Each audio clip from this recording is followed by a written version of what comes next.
peluang kerja, gaji RM100, makan sendiri. Apa punya tak okey. Kelulusan darjah 1 sekolah Melayu. Aku darjah 2. Belum periksa aku dah berhenti. Dah 1. Oh boleh. Tinggi 5 kaki 2 inci 3 suku. 5 kaki 2 inci tak ada. 3 suku. Ada. Berat badan 56 kaki. Apa dah macam daging pula kaki. Kebolehan tahan maki.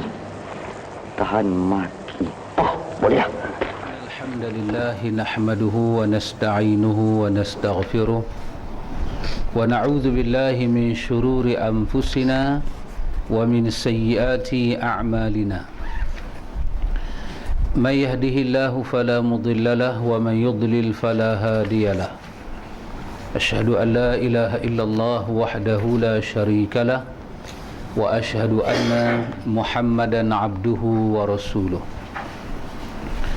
اللهم آتنا أنفسنا تقواها وزكيها أنت خير من زكاها أنت وليها ومولاها آمين أما بعد Ikhwatul iman, ikhwatu fiddin, a'azzakumullah, uhibbukum fillah. Alhamdulillah, alhamdulillah, thumma alhamdulillah. Ikhwan, kita sambung pada muka surat 41. Kita sambung pada muka surat 41.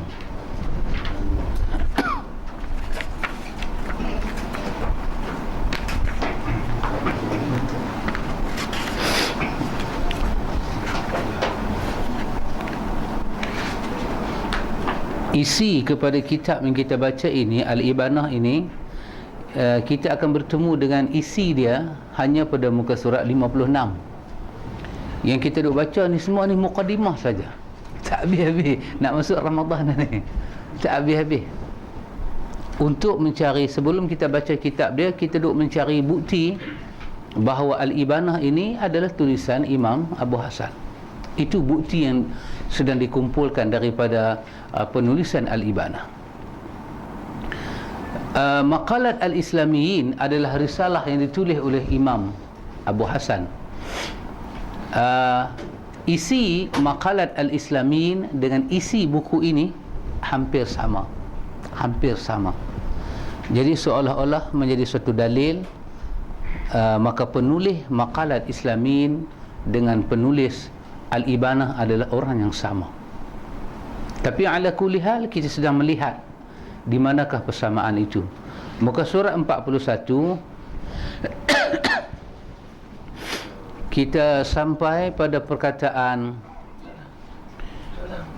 mereka, muka surat 41, mereka menetapkan bahawa wajib hukumnya memerangi orang-orang musyrikin sejak Allah mengutuskan nabinya sallallahu alaihi wasallam hingga pasukan terakhir yang akan memerangi Dajjal.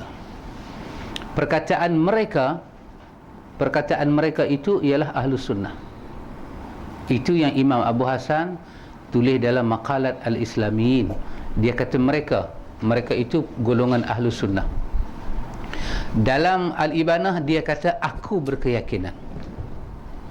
Dalam maqalat sebelum dia masuk ke dalam dunia sunnah, dia Mu'tazilah sebentar, kemudian mencipta ideologi baru, kemudian baru dia menyertai Ahlus Sunnah. Sebelum dia masuk kepada Ahlus Sunnah, dia memberi penjelasan tentang Ahlus Sunnah. Dia menggunakan istilah mereka itu dia tak masuklah masa tu. Maka perkataan mereka di sini adalah perkataan dia sebelum dia masuk dalam Ahlus Sunnah. Tapi setelah dia masuk Ahlus Sunnah, dia menggunakan perkataan aku meyakini. Aku meyakini. Dia kata mereka menetapkan wajibnya memerangi orang-orang musyrikin. Orang musyrikin ini wajib kita perang. Quran kata wajahidu, Quran sebut tentang berperang dengan orang musyrikin. Berperang, ya ayyuhan nabiyyu jahidul kufar wal munafiqin waghlud alaihim. Wahai Nabi, perangilah orang-orang munafik, orang-orang musyrikin dan orang-orang munafik. Perangilah orang-orang kafir. Dalam tafsir Imam Qurtubi, dia kata, ya ayuhan nabiyyu jahidil kufar, perangilah, lawanlah orang-orang kufar, orang-orang bukan Islam. Qurtubi kata, dia kata lawan biiqamatil hujjah, lawan dengan menegakkan hujjah. Peperangan kita dengan orang Islam bukan Islam ni, perang menegakkan hujjah. Hujah apa paling besar kita tegak pada dia? Kita ada hujah yang besar pada menyatakan sembahan dia itu adalah syirik.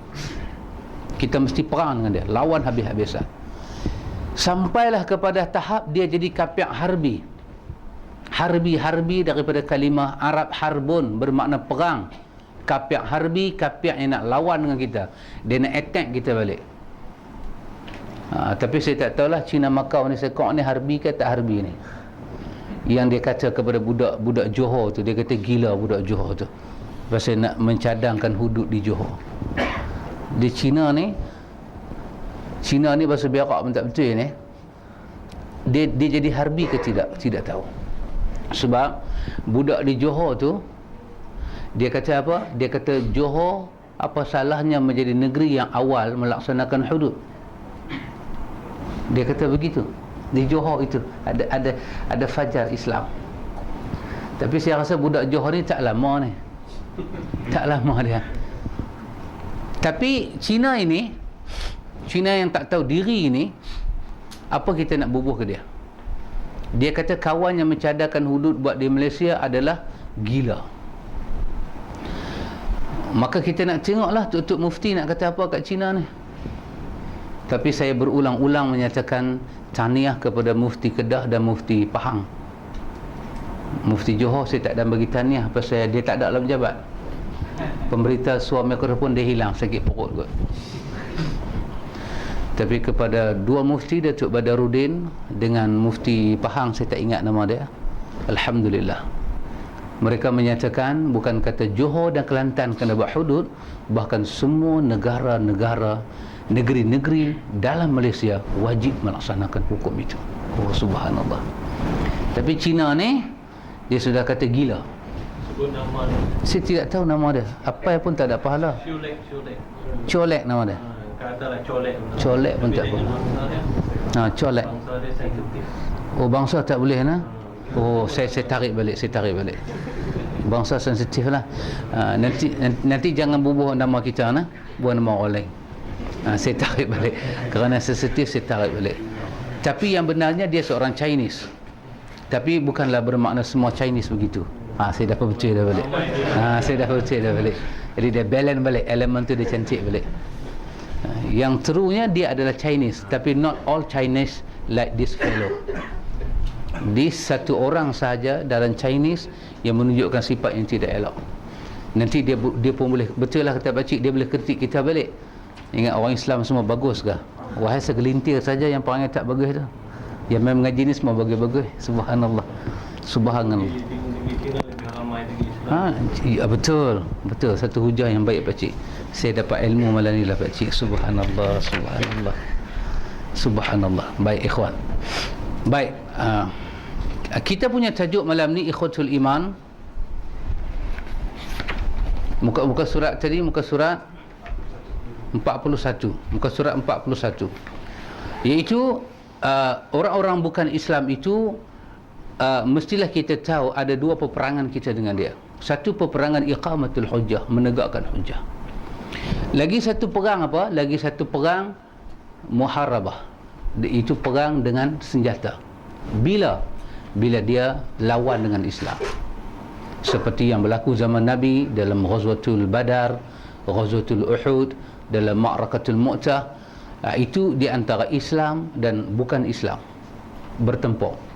Dan dia mengambil sikap tak mau pada Islam, dan dia mengambil sikap nak hapuskan Islam. Yuriduna liyutfi'u nurallah biafwahihim. Dia nak padamkan cahaya Islam dengan mulut dia. Wallahu mutimmu nurihi walau karihal kafirun. Tapi Allah janji Allah akan sempurnakan cahaya Islam walaupun orang kafir tak suka. Dia guna perkataan walau karihal kafirun. Dalam takbir raya pun kita ulang kan, walau karihal kafirun, walaupun orang kafir tak suka. Dalam ayat lain, ayat yang sama tapi ujung dia tidak sama. Satu ayat Allah kata liyuzhirallahu ala dini kulli, liyuzhirahu ala dini kulli walau karihal kafirun. Allah zahirkan Islam walaupun kafir tak suka. Dalam ayat lain, walau karihal musyrikun, walaupun orang musyrik. Sama, tidak semua kafir itu musyrik pada Allah. Ada kafir agama dia memang musyrik, sembah berhala, tapi ada kafir dia tak sembah berhala, macam Ahlul Kitab. Lam yakunil ladzina kafaru, dikatakan mereka dikatakan orang yang kafir daripada Ahlul Kitab, mereka tidak dikatakan musyrik. Sebab Ahlul Kitab tak sembah arca, dia tak boleh gambar-gambar ni semua, dia tak boleh, tokoh-tokoh dia tak boleh. Tapi musyrik yang menyembah api, matahari, batu-batu, kayu-kayu, itu adalah musyrik. Maka dengan orang-orang musyrik ini Allah katakan Allah akan zahirkan agama dia walaupun mereka rasa tidak puas hati. Walaupun demikian, kita jumpa hadis-hadis yang begitu banyak, di antaranya ayat-ayat Al-Quran. Allah guna perkataan wala yajrimannakum syana'anu ala qaumin alla ta'dilu i'dilu huwa aqrabu litaqwa. Janganlah kerana benci kamu kepada orang kafir itu menyebabkan kamu tak bagi hak dia. Wala yajrimannakum, yajrimannakum, Qurtubi sebut dalam tafsir dia daripada Abu Ubaidillah dan daripada Abu Farra. Wala yajrimannakum bermakna janganlah kebatilan itu menguasai kamu sampai kamu terlupa menegakkan kebenaran. Janganlah kebencian itu menguasai kamu sampai kamu tidak tegakkan keadilan. Itu Allah kata jangan sekali-kali itu berlaku. Maka hak dia diberi. Maka ada sahabat Nabi dalam hadis Imam Muslim yang bernama Abdullah bin Amru. Dia balik ke rumah, dia tengok keluarga dia buat sembelih kambing. Maka dia ulang 3 kali satu soalan. Dia kata, sudahkah kamu hadiahkan, sudahkah kamu berikan kepada jiran di sebelah rumah kita yang berbangsa Yahudi sedikit daripada daging sembelihan ini? Sudah tak lagi? Sudah tak lagi? Sudah tak lagi? Anak pinak dia jawab, bagi buat apa bangsa kafir ni Yahudi? Dia kata tak. Dia kata Nabi SAW kata, setiap kali Jibril turun bawa wahyu, lepas tu Jibril nak naik balik, yusini bil jar hatta zanantu annahu sayuwarithu. Jibril bawa wahyu, habis dah wahyu dia baca, dia nak naik ke langit, dia mesti pesan pasal jiran, sampai Nabi kata aku takut jiran ini boleh makan pesaka aku. Kerana itu utamakanlah dia jiran walaupun dia seorang kafir. Maka Anas menyatakan, kata Anas, dia kata jiran itu ada 3. Jarun lahu haqqun, ada jiran kamu kena bagi satu hak. Siapa dia? Fahuwa musyrikun, jiran yang kafir ni. Jiran yang kafir itu kamu kena bagi hak dia. Maka hak mereka itu sabit dalam agama kita. Bahkan dia termasuk dalam ihsan. Ihsan dengan orang-orang bukan Islam. Ihsan. Apa maksud ihsan kita dengan mereka? Beri hak dia. Hak apa? Hak tidak menipu dalam jual beli, hak tidak disakiti. Sampai ada disebut man adza zimmiyan faqad adzani. Siapa yang menyakiti kafir zimmi, kafir yang duduk dalam perlindungan Islam, dia macam menyakiti aku, Nabi kata. Jadi itu hak dia. Hak dia ini dia dapat bila dia tidak mengisytiharkan berkelahi dengan kita. Yang kata colek ni, dia kata gila kepada hukum Allah. Itu kena bincang lah. Dia ini zimmi naik harbi ke, harbi turun zimmi ke, ataupun kafir biasa-biasa lalu tu je. Tapi dia kata gila, crazy. Kalau dia kata nonsense pun sakit hati dah. Tapi dia kata gila, crazy like a frog. Frog ni tak saya musang. Musang, F-O-X, frog. Gila macam musang tak tahu arah. Ini sesuatu yang tidak perlu diamati lah, perlu diamati. Karena itu ikhwatul iman, ada ayat Allah Ta'ala sebut kepada kita tentang Muhammadun Rasulullah walladzina ma'ahu asyiddahu 'alal kuffar ruhama'u bainahum. Muhammad itu Rasulullah, dan orang-orang bersama Muhammad itu adalah orang yang berprinsip dengan orang-orang kafir. Berprinsip dengan orang kafir. Asyiddahu 'alal kuffar, mereka tegas apa yang mereka janjikan. Mereka buat apa yang mereka janjikan. Mereka tidak menzalimi. Dalam tafsir Ibnu Katsir, ada Nabi hantar sahabat pergi ke kampung Yahudi untuk kutip, macam kita kata apa, cukai lah kita kata, macam kharaj, kutip daripada orang kafir. Tiba-tiba sahabat ni bertemu dengan Yahudi. Apa sahabat ni kata? Dia baca ayat tadi ni, ayat wala yajrimannakum syana'anu, janganlah kamu benci kamu itu mengatasi keadilan, benci mengatasi kebenaran, jangan jadi macam tu. Dia tengok-tengok puak Yahudi ni, dia kata apa? Dia kata, aku ni kalau Allah izinkan aku tengok khinzir, aku tengok qiradah, monyet-monyet ni okey lagi, tapi hampa ni aku meluat lebih daripada khinzir dan qiradah.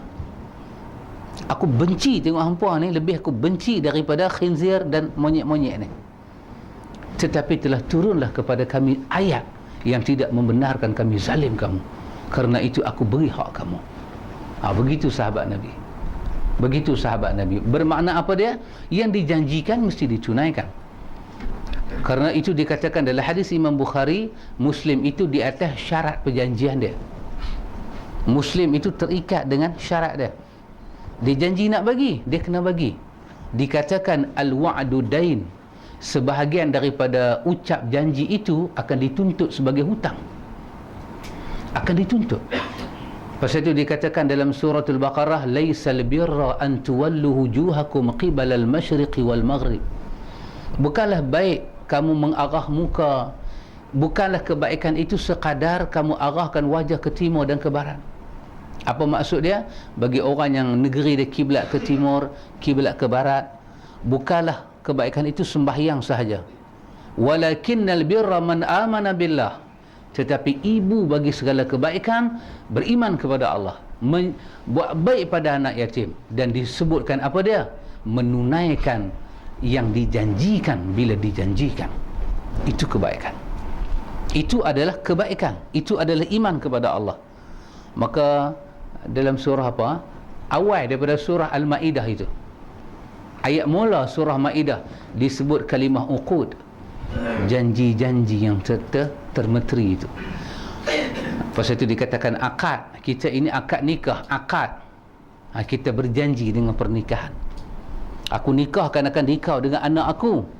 Kita kata aku terimanya nikah anak kamu. Akad. Akad, akidah pun daripada akad, perjanjian, ikatan. Bahasa lah kata MOU. MOU. Kita dengan Tuhan ada MOU. Tetapi MOU itu berkaitan dengan iman. Maka mereka itu, golongan Ahlus Sunnah itu, mereka bagi hak kepada orang-orang bukan Islam, tetapi mereka juga berhati-hati, kerana Quran menyatakan ruhama'u bainahum, Muslim sama Muslim kena ada ruhama', ada kasih sayang. Satu benda yang kita kena buat lah ikhwan, kita ada mengaji ni, sama-sama kita kena ada kasih sayang, mesti ada. Kenapa? Kerana iman dikaitkan dengan kasih sayang. Tidak ada perasaan mencintai dikatakan kurang iman. Bahaya itu, bahaya. Kita mesti assalamualaikum pada saudara kita yang jarak dia selisih bau, selisih jalan tak bau, begitu dekat kita dengan dia, dan kita tahu dia Muslim. Hadis Bukhari kata, ala man arafta wa man lam ta'rif, kau kenal kau tak kenal, buat kedua dia Muslim, sebarkan salam. Kita kata renggang kita dengan dia tu mencelah sebatang rokok aja, celah sebatang rokok celui, assalamualaikum. Dia jawab, dia tak jawab, dia punya hal. Assalamualaikum. Nabi kata apa? Dua orang itu yang baik siapa dia?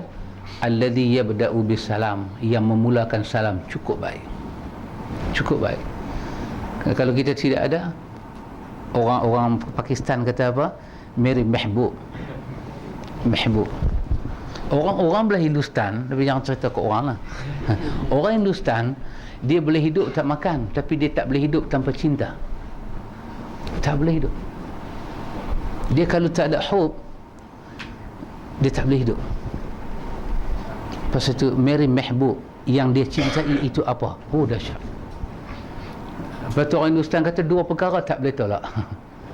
Dua perkara datangnya tidak diundang, datangnya tak diundang, dan bila datang tak mampu kita tolak. Apa dia? Yang pertama, cinta. Lagu dia punya karpa pun ada orang cinta. Kan? Dia tak boleh nak buat apa. Kita mencintai orang, orang mencintai kita. Yang kedua apa dia? Yang kedua mati. Maut. Orang Arab kata maut, dia kata maut. Mati. Tak boleh tolak.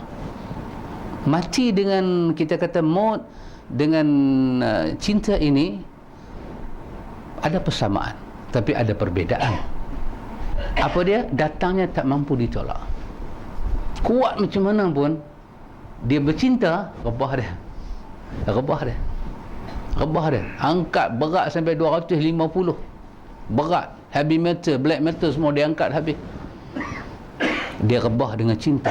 Oh subhanallah, jangan main-main. Ini adalah anugerah Allah. Pasal itu Allah turunkan 9, Allah buat 100 kasih sayang, Allah turun 1 ke dunia. 99 dia pegang. Kerana 1 itu dalam hadis Imam Muslim kata, kerana 1 itulah ibu reti menyayangi anak, menatang reti sayang pada anak dia. Kerana 1 itu. Ada satu Harun Yahya. Kan ada banyak internet sekarang Harun Yahya. Harun Yahya tunjuk bagaimana buaya ada sifat menyayangi anak dia. Oh, miracle plus amazing. Dahsyat. Harun Yahya tunjuk gambar tu, buaya buka mulut, kebetulan ada anak penyu yang nak ke laut kan, nak ke laut. Buaya mai tepi tu, dia mai, dia buka mulut. Anak penyu tu tergolek, baru tak tih nak pergi ke laut, arah tak menentu. Hak kawan-kawan dia semua dah pergi ke laut, sekok ni aja. Tiba-tiba buaya tu buka mulut, anak penyu tu betul-betul masuk dalam mulut buaya. So kita punya penilaian, inna lillahi wa inna ilaihi raji'un. Matilah. Rupanya tidak. Buaya tu dia tak makan. Dia betulkan dengan mulut dia yang panjang tu, bagi anak penyu tu duduk tengah-tengah mulut dia yang tak kena gigi dia tu, dia masuk ke laut, dia buka dan dia lepaskan. Kenapa? Dia ada perasaan sayang. Ya. Allah bagi pada manusia ini rahim. Dan rahim itu Allah simpan dalam anggota wanita, rahim. Apa makna rahim? Tempat tercetus sayang. Pasal itu yang mai daripada rahim dikatakan silaturahim. Abang kita, kak kita, silah bermakna hubungan. Rahim apa dia? Satu tempat berkasih sayang. Maka tak boleh kita putuskan rahim itu. Kerana itu ikhwatul iman, Muslim kena mengetahui hubungan dia dengan Muslim, hubungan dia dengan kafir, apa beza dia. Tentu ada perbezaan, tetapi Ahlus Sunnah tahu itu. Sehinggalah pada akhirnya Ahlus Sunnah mengetahui bahawa yang akan menjadi tentera-tentera Dajjal adalah kafir. Yang akan jadi tentera Dajjal adalah kafir. Tetapi Nabi bagi ingat dalam hadis Imam Muslim, sayakunu fi akhir zaman dajjaluna kadzabuna. Sebelum datang Dajjal yang mata satu tu katanya, yang tulis kafara tu, sebelum datang makhluk itu, Nabi kata akan datanglah sayakunu fi akhir zaman dajjaluna kadzabun. Akan datang dajjal yang pembohong. Hak tu dajjal besar. Yang tu dajjal besar. Tapi sebelum dajjal besar tu datang, akan datang dajjal yang pembohong. Siapa mereka itu? ya'tikum bi ahadis, dia datang kepada kamu dengan membacakan hadis yang kamu tak pernah dengar, mak bapak kamu tak pernah dengar daripada aku. Ini sifat Dajjal ada pada dia. Bahkan dalam hadis Nabi pernah sebut, aku takut satu perkara lebih dahsyat daripada aku takut kepada Dajjal. Ada benda Nabi kata aku takut, lebih aku takut daripada Dajjal. Sahabat tanya, apa itu ya Rasulullah? Nabi kata, syirkul asghar, syirik kecil. Syirik kecil. Kamu dapat mengelak daripada yang besar, kamu jatuh dengan yang kecil, Nabi kata. Subhanallah. Kita baca khutbah Nabi kan, khutbah terakhir Nabi baca di mana? Nabi baca di Arafah. Nabi baca khutbah di Arafah. Di antara isi terakhir Nabi tutup khutbah Nabi itu dengan apa? Nabi kata, pada hari ini Nabi kata, iblis telah berputus asa daripada kamu. Iblis berputus asa daripada kamu. Putus asa maksud dia apa? Dia jadi hopeless. Dia jadi macam tak ada tenaga dah. Dia dah hopeless nak rosakkan kamu dengan benda-benda besar, kerana aku telah senaraikan. Dia akan rosakkan kamu dengan benda yang kecil, Nabi kata. Sekurang-kurangnya kecil itu syirik kepada Allah, yang nama dia syirik kecil. Oh subhanallah. Betul lah.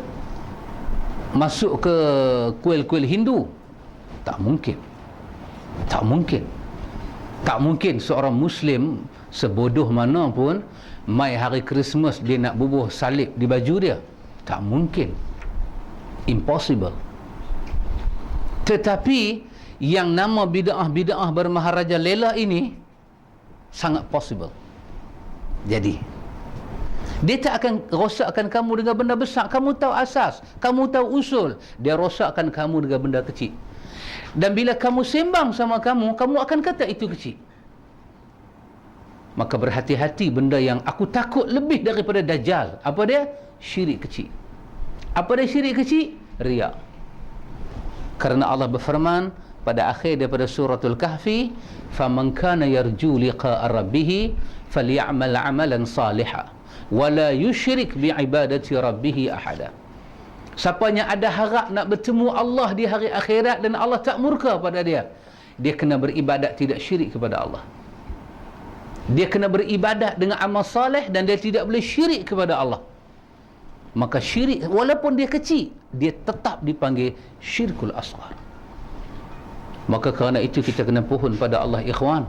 Kita bebas daripada syirik kecil. Mereka mendoakan, kata Imam Abu Hasan, mereka mendoakan kebaikan untuk para penguasa muslimin dan tidak membolehkan memberontak dan menghulus pedang serta menjauhi peperangan ketika fitnah sedang berkecamuk. Kata Imam Abu Hasan, ahlu sunnah ni siapa dia? Mereka mendoakan pemimpin mereka. Nak doa apa ikhwan panjang umur? Dah lama dah. Kita boleh doa. Ya, doa apa? Mintalah kebaikan bersifat agama. Silakan minta dan minta. Tetapi dia kata mendoakan. Nabi sebut dalam hadis yang sahih, Nabi kata pemimpin yang baik kamu sayang dan dia sayang kamu. Pemimpin yang buruk kamu laknat dia laknat kamu. Kalau kamu start laknat pemimpin, itu tanda dia buruk. Bila dia start laknat kamu, tanda kamu buruk. Jadi bila dua puak laknat melaknat, keburukanlah yang menyelubungi kehidupan mereka. Pemimpin ni Nabi kata apa? Nabi sebut dalam hadis dalam bentuk doa. Nabi sebut dalam hadis Imam Muslim dalam bentuk doa. Nabi kata Allahumma ya Allah ya Allahumma, Nabi kata ya Allah, man waliya amri ummati, sesiapa yang mengurus urusan umat aku, fasyaqqa, tiba-tiba dia susahkan umat aku, fasyaqqa alaihim, kau susahkan mereka ya Allah. Subhanallah. Nabi pernah mendoakan kepada pemimpin yang menyusahkan umat dia. Pemimpin itu pun umat dia. Tapi kalau sifat dia menyusah dan menyusah, Nabi kata Allahumma ya Allah, mana-mana orang yang mengurus umat aku dan dia menyusahkan, kau susahkanlah dia ya Allah. Tapi kalau dia memudahkan, kau mudahkanlah dia. Oh subhanallah. Maka dengan pemimpin ini Nabi kata apa? Nabi kata idza umiru bil ma'siyah fala ta'ata lahu. Dia suruh dengan maksiat tak payah. Tapi kalau dia suruh itu benda baik, uhibba au kariha, dia suruh itu benda baik, kamu suka ke kamu tak suka, kamu mesti taat. Kalau dia suruh itu benda baik. Dia kata saya nak potong gaji hampa sikit-sikit supaya hampa ni boleh pergi Mekah. Dia potong sikit-sikit.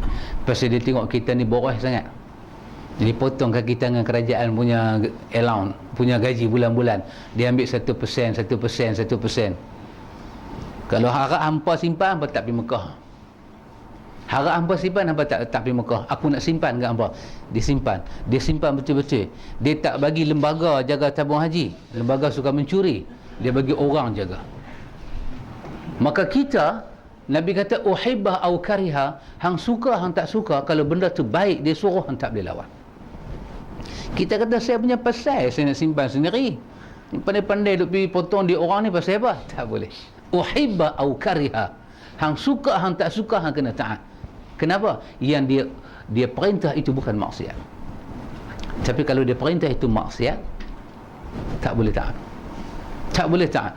Bahkan ketika Nabi berbaiat, sahabat berbaiat dengan Nabi, kunna bay'ana Rasulillah, kami bai'ah Rasulullah ala sama'ata wa ta'ah, untuk dengar dan taat. Apa Nabi kata? Mastata'tum.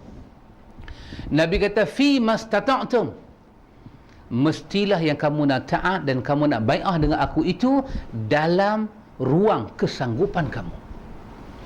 Mana yang kamu tidak sanggup, kamu tidak boleh bai'ah. Pemimpin suruh kita buat benda tak sanggup, tidak boleh. Kerana itu ikhwan, akidah itu satu bab yang penting. Satu bab yang penting. Nanti ada orang, dia akan tanya, bos saya tak benarkan saya buat benda ni. Tapi yang dia tak benar saya buat itu sebenarnya ustaz, benda tu benar. Benda tu hak pelanggan, tapi dia tak benarkan saya bagi. Saya nak kena ikut. Kalau saya tak ikut, susah juga kita kerja dengan orang. Akidah sangat penting. Akidah membuka wilayah ketaatan dan wilayah ingkar. Takat mana kita boleh jalan untuk ingkar, takat mana kita berhenti untuk taat. Ya, untuk taat takat mana. Kalau ikut dia punya kewajipan, dia mesti memberi, itu hak orang. Tapi kalau ikut arahan, dia tak boleh bagi, bos tak bagi, dan dia adalah majikan, dia ada majikan, dia kena taat. Maka Nabi kata pada pemerintah yang besar itu sekalipun, kalau dia suruh benda kamu tidak sanggup, kamu jangan buat. Dan dia suruh benda maksiat, kamu jangan buat. Tapi dia suruh benda baik, kamu kena buat, walaupun kamu tak suka, walaupun kamu tidak suka. Bid'ah tak masuklah benda baik. Mana bid'ah boleh masuk benda baik? Pemimpin kata semua kaki tangan kerajaan petang ni mesti ada di masjid negara, nak baca doa awal tahun. Oh, tidak boleh. Kenapa tidak boleh? Bid'ah. Mana boleh buat? Ini ibadah. Dia tidak ada hak mereka cipta ibadat. Dia tidak boleh mereka cipta ibadat. Kerana itu mesti kita hati-hati. Ada kita kata majikan-majikan yang sewil ini semua ini, dia kata kepada staf dia, pendekkan tudung, hang ni duk pakai kelumbung lagu ni. Aku bukan kata pening kepala, pening perut senak kepala. Begitu. Perlukah kita taat? Tidak perlu. Bukan kata bos laki suruh pendekkan tudung pun tak boleh taat. Lagi kita jaga, tak pendek tudung jaga kontak balik. Balik berapa hari kita nak duduk atas dunia ni? Kita boleh mati bila-bila masa. Pasal apa kita nak peduli dengan orang? Ini hubungan kita dengan Tuhan. Laki kita, aku tak suka hang pakai lagu ni, duk pakai longat-longat, pakai ketat sikit. Tak boleh bang, ini hukum hakam. Hukum hakam apa? Hang laki aku, hang bini aku, hang kena taat. Semua bab boleh taat, tapi derhaka Allah tidak boleh taat. Itu adalah prinsip. Orang putih kata kita kena jadi man of principle. Oh, yang ni sangat susah. Kerana kebanyakan kita man of interest. Macam faham mana? Cara tu macam faham. Kita ada interest. Kita ada, orang Arab kata kita ini apa nama? Ashabul masalih. kita ada maslahat, masalih, kita ada interest. Kita kena ada interest dengan Tuhan. Nasib kita di hari akhirat jauh kita kena fikirkan daripada nasib kita di dunia. Ikhwan, tapi ala kulli hal, kata Imam Abu Hasan, mereka itu ahlu sunnah, mereka mendoakan pemimpin. Silalah doa pemimpin untuk baik-baik. Dan mereka tidak memberontak, mereka tidak keluar di jalan raya dengan pedang, tidak. Lebih bahaya kalau kita kata boleh keluar di jalan raya dengan pedang kepada orang Arab. Lagi bahaya, sangat bahaya. Pasal orang Arab dia tidak tahu pangkah memangkah. Dia hanya tahu bila kata boleh tukar pemerintah, dia tukar dengan pedang. Itu saja. Dia tak ada faham lagu lain. Pasal tu boleh kata jatuhkan Gaddafi, tengoklah. Begitulah cara dia jatuhkan. Dia tak rasa cara lain. No, dia tak tahu cara lain. Sebab apa? Dia tak pernah ditunjuk dengan cara lain. Maka ahlu sunnah, kerana ahlu sunnah berkembang di tanah-tanah Arab, ahlu sunnah memikirkan, kita kata bi'atul Arabiyah ini, environment Arab itu dia fikir, maka mereka tidak memberontak dengan menghuluskan pedang. Menghuluskan pedang tidak. Tapi sekadar berbincang, sekadar menyuarakan hasrat hati, itu telah berlaku daripada zaman Nabi sampai zaman hari ini. Tak perlu kita pertikaikan. Orang tak puas hati, orang tanya. Orang tak puas hati, orang berbincang. Itu kata para ulama. Ada kisah yang disebut oleh Ibnu Kathir dalam tafsir dia, tapi ulama tafsir lain menggunakan perkataan lau kana sahihan. Kalau kisah ini benar, ada pengajaran kita boleh ambil berkenaan dengan satu wanita yang menegur Umar tentang mahar. Umar kata, cukuplah 300 dinar ni, dah banyak dah ni. Perempuan hampa letak beratus-ratus dinar, tak mampu orang lelaki-lelaki. 300 dinar sudah cukup. Dinar, ikhwan, dinar.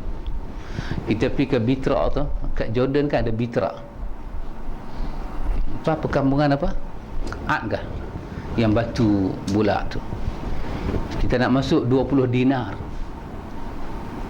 Saya ingat 20 dinar banyak mana, ingat 20 ringgit kita. Punya dekat 100 duit kita. Dinar besar. Tapi di Baghdad kita bayar 500 dirham. 500 dirham, dengar pun 500, dan nak demam 2-3 hari naik taksi. Naik taksi. Kata berapa dek? Bish amo. Berapa dek? Dia abang 500 dirham. Macam buah zakum duduk tang sini. Aku pergi tang mana ambil 500. Rupanya 500 dirham duit kita baru 2 ringgit. Baru 2 ringgit. Jadi rupanya Arab gempak kalah mamak. Kalah mamak. Kalau mamak gempak kalah Melayu. Pihak Arab kalau gempak kalah mamak. 500 dirham. Lepas tu pergi beli lelang kawan tu 5 dirham. 5 dirham kira tak ada nilai. Tak ada nilai. Kerana itu ikhwatul iman, ahlu sunnah tidak menghuluskan pedang, tapi berucap. Wanita itu kata kepada Umar 500 dirham, 500 dinar, 300 dinar sudah banyak. Umar kata, wanita itu bangun dengan suara serak basah membaca surah An-Nisa berkenaan dengan mahar. Allah kata kalau wanita itu minta satu bakul penuh dengan jongkong mah pun itu hak dia. Nak kata apa? Umar kata apa? Umar dengar terus Umar kata, asabah imra'ah wa akhta'tu Umar. Benar wanita itu, salahlah Umar. Para ulama tafsir ketika olah Ibnu Kathir punya kitab, dia berkata lau kana sahihan, kalau cerita ni benar, di sini ada hujah yang besar. Ada hujah yang besar betapa manusia ini ada tasamuh. Apa dia? Boleh berunding, boleh bertanya nasib. Kalau hang buat begini, apa jadi pada aku? Itu dibenarkan. Yang tak dibenarkan, hulus senjata. Hulus senjata itu tidak dibenarkan. Mereka mengakui bahawa Dajjal akan keluar dan akan dibunuh oleh Isa bin Maryam. Ini akidah Ahlus Sunnah. Akidah Ahlus Sunnah. Kita belajar apa orang panggil apa? Orang panggil apa kita kata? Tauqif. tauqif. Itba' wa tauqif. Itba' ni ikut, tauqif ni apa dia? Ikut mengikut dia punya line, ikut mengikut dia punya had laju. Itu nama dia tauqif. Ada juga orang ikut tapi dia ke depan, ada juga ikut dia ke belakang. Kita kena adakan dalam itba' itu tauqif.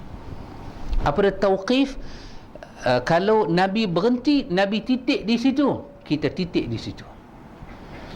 Nabi bergerak, kita bergerak. Itu nama dia tauqif. Dan kita kena belajar tauqif. Nabi cerita tentang Isa, Nabi cerita tentang Dajjal, Nabi cerita tentang Ya'juj dan Ma'juj. Macam mana Nabi cerita, kita pun tauqif. Jalan cerita kita pun macam tu. Jangan ini cerita tentang Al-Mahdi itu lebih daripada Nabi Isa, sampai guna kalimah Al-Mahdi muntazar. Ini sangat melampau. Muntazar ni maksud dia apa? Yang ditunggu-tunggu. Siapa guna kalimah muntazar? Rafidah, Syiah Rafidah. Tapi di tempat kita pokok-pokok tarikat ni, ditatih ikut kepala. Mahdi muntazar, ada buku Mahdi muntazar. Sudahlah, takat mana Nabi cerita cukuplah. Takat tu sahaja. Dan benda tu tak payah kaji selidik. Benda itu ada kita beriman secara kauniyah, ada kita beriman secara syara'iyah. Kita beriman kepada Allah dengan dalil-dalil syarak itu lebih penting daripada kita beriman dengan dalil-dalil akal. Mendahulukan dalil-dalil syarak. Kewujudan Isa, kewujudan Dajjal. Hari ni orang berbincang, Dajjal itu betul Dajjal ke simbolik sajakah? Ke situ dah dia pergi. Masya Allah. Waduh, enggak bisa begitu Pak, enggak bisa. Tak boleh. Orang sembang tentang Ya'juj dan Ma'juj, dah nak pergi majazi. Dah jadi simbolik dah, bukan hakiki. Dalam Riyadhus Salihin nanti kita jumpa jilid kedua tu, Nabi duduk dalam kebun, Nabi cerita tentang Dajjal, Ya'juj dan Ma'juj dengan suara yang pelan. Sampai sahabat kata, awak Dajjal tu ada ke? Punya slow suara dia. Takut dia. Oh subhanallah. Cukuplah, takat tu lah. Dengan tanda-tanda dia, cukuplah, takat tu lah. Habis. Maka nama dia tauqif. Itba' wa tauqif. Kena ikut, dan ikut itu ikut cara dia, bukan ikut cara kita, ikut cara yang telah ditentukan. Mereka mengimani malaikat munkar dan nakir, Mi'raj Nabi sallallahu alaihi wasallam, mimpi, dan meyakini bahawa sedekah dan doa sampai pada orang mati dari kalangan kaum muslimin. Tengok, saya rasa berapa hari sudah kita sembang sejuk ini. Al-Ibanah, Imam Abu Hasan Al-Sy'ari itu, dia kata apa? Dia kata ahlu sunnah meyakini ada malaikat munkar, ada malaikat nakir dalam kubur. Hadis itu begitu besar. Tapi masa Nabi cerita dalam hadis Bukhari, malaikat munkar nakir mai, di antara soalan yang besar dia tanya pada kita, Marabuka. Ada dua soalan besar dia akan tanya. Marabuka tentu dia tanya, tapi soalan yang paling besar ada dua. Apa dia? Yang pertama, dia akan tunjuk gambar Nabi, dan dia akan kata siapa laki-laki ini. Itu kita akan saksikan.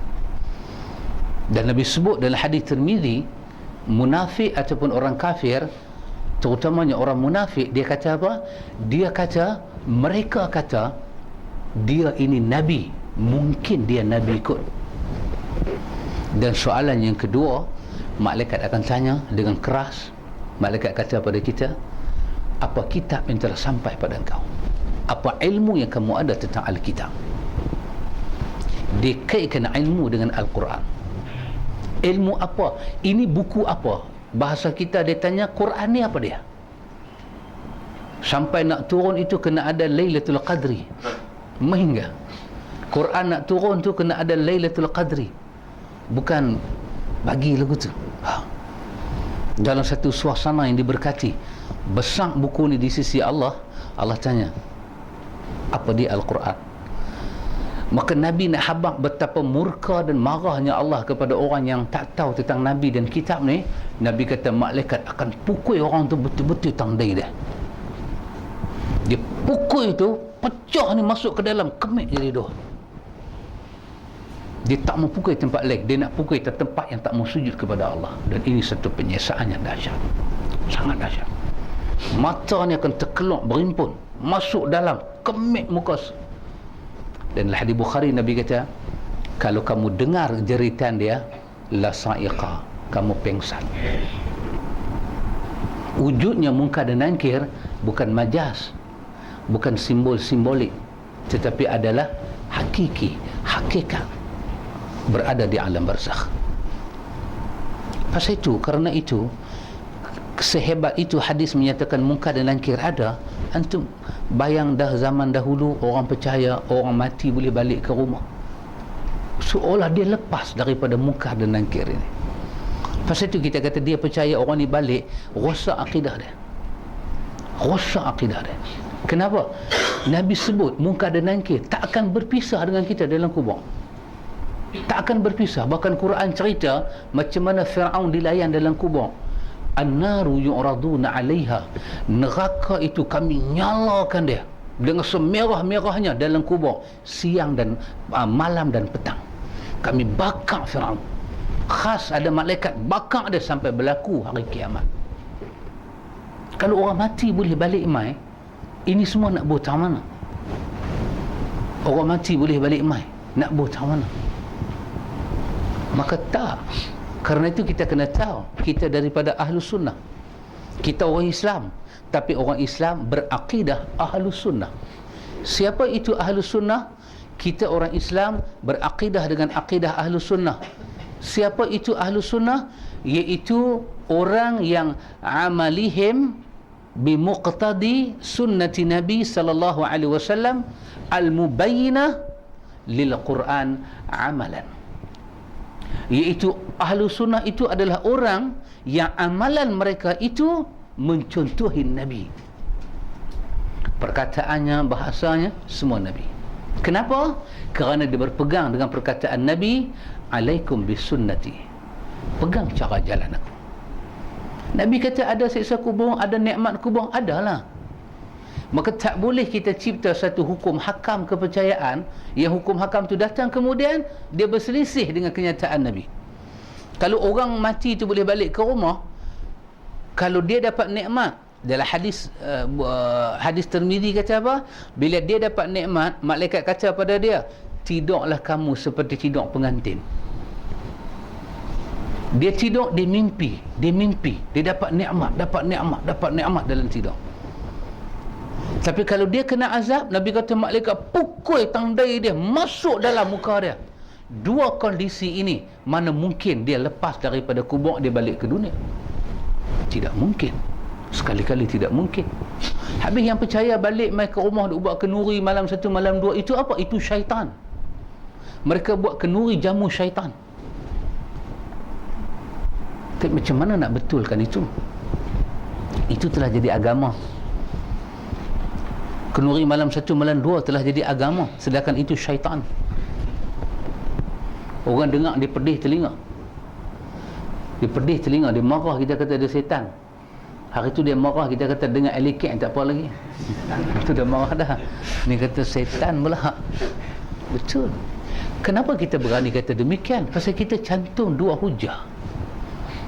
Ini Imam Abu Hasan sedang bagi tahu siapa itu Ahlus Sunnah. Dan para ulama bagi tahu Ahlus Sunnah itu amalihim, amal orang yang dikatakan Ahlus Sunnah itu adalah bimuqtadi sunnati Nabi. Amal dia sepakat dengan sunnah Nabi. Nabi kata dalam kubur ada malaikat, kita kata ada malaikat, baru betul. Nabi bagi tahu orang yang mati tak boleh balik ke dunia, kita bagi tahu. Itu hadis Imam Muslim. Siapa dia? Orang mati syahid. Orang mati syahid itu sikitnya dahsyat ke? Mati syahid, dia nampak layanan Allah kepada dia, dia berdoa pada Allah, ya Allah, aku nak balik bagi tahu pada keluarga aku nikmat. Allah kata, tak, kamu tidak boleh balik. Di hari akhirat mereka tahu nasib mereka. Itu mati syahid. Orang kata mati yang paling hebat mati syahid pun tak boleh balik. Ini takkan mati kecil manis boleh balik. Mati syahid sikit punya baikkan mati dia, tak boleh balik. Tak tahu mati lagu ni. Orang tua-tua kata duduk atas alang-alang. Memang sahih itu hantu. Duduk atas alang-alang daripada atas tengok bawah. Syaitan. Karena itu ahlu sunnah dia ada dia punya simbol. Apa dia simbol ahlu sunnah? Antum tengok, ahlu sunnah percaya Mi'raj yang berlaku pada Nabi. Mi'raj lain, mimpi lain. Ahlu sunnah percaya dua-dua itu Nabi pernah alami. Banyak hadis Nabi cerita pasal mimpi. Di antaranya hadis Abi Umamah tentang orang yang tidak puasa, Nabi tengok dalam mimpi. Hadis itu hadis An-Nasai, hadis sahih. Nabi ragah bukit dalam mimpi. Nabi kata, aku tak mampu ragah. Malaikat kata, kami tolong. Tiba-tiba dengar satu suara yang sangat melumpuhkan. Nak berjalan jadi tak boleh, nak jadi lumpuh dengar suara tu. Ngeri, ngilu dan menyakitkan hati. Suara siapa itu? Nabi kata. Kata-kata dua malaikat ini, itu suara ahli neraka sedang dibakar. Subhanallah. Itu mimpi, bukan mi'raj, mimpi. Nabi jalan-jalan, Nabi tengok satu orang diangkat betih dia naik ke atas, dimasukkan tali ke dalam betih dia. Bukan ke dalam kaki, ke dalam betih. Macam orang duk letak kaki lembu di market tu. Ambil cakuk bubuh tang betih. Kemudian kepala dia ke bawah, dimasukkan besi, direntak mulut dia, berdarah-darah meleleh. Nabi kata, man haulai, siapa ni? Tiba-tiba dua malaikat kata, inilah orang yang berbuka puasa ketika saudara dia berpuasa. Dalam bulan Ramadan, orang semua puasa, dia tak ada uzur, hanya alasan tak larat aja dia buka puasa. Ini balasan dia di hari akhirat. Itu mimpi. Tetapi mimpi Nabi adalah wahyu. Tapi Mi'raj bukan mimpi. Mi'raj benda betul, benda hakiki, benda jadi sungguh. Ahlussunnah terima Mi'raj. Dan Ahlussunnah terima apa? Sedekah dan doa sampai pada orang yang mati di kalangan orang Islam. Ahlussunnah terima doa dan sedekah, silakan. Kita wakaf ke apakah, insya-Allah sampai. Gali, Nabi sebut tentang gali tanah. Ada ayat kan, jadi perigi. Maka tuan tanah itu kalau dah mati, kita gali ayat orang duk minum, menatang duk minum, dia dapat pahala yang besar di sisi Allah. Atas tanah dia orang buat sekolah, buat masjid, buat surau, buat rumah, buat aktiviti yang baik, dia mendapat pahala di hari akhirat. Itu disepakati di sisi Ahlussunnah. Apalagi doa, Allahu Akbar. Tapi nak buat lagu mana ikhwan, kita dah dididik dengan payah sampai benda mudah ni jadi tak lalu kita. Kita dah biasa ambil nombornya keluar sampai nombor ribu-ribu. Tu nak pergi telekom bayar bil, nak pergi ambil ubat di hospital, nombor kita tu ribu-ribu.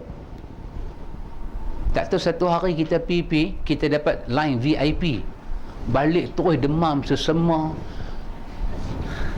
Bini kata, abang bulan ni pergi ambil ubat awal lah. Aku pun nak jadi demam, kena pergi balik kata.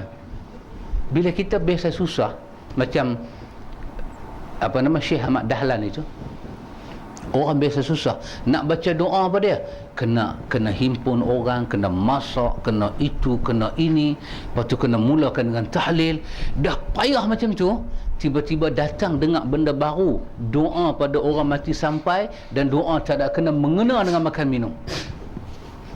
Kita doa kerana dia mati lain, kita doa kerana dia buat jamuan lain, kita doa kerana anak dia menikah lain, kita doa kerana dia sakit lain, kita doa kerana dia beroleh nikmat.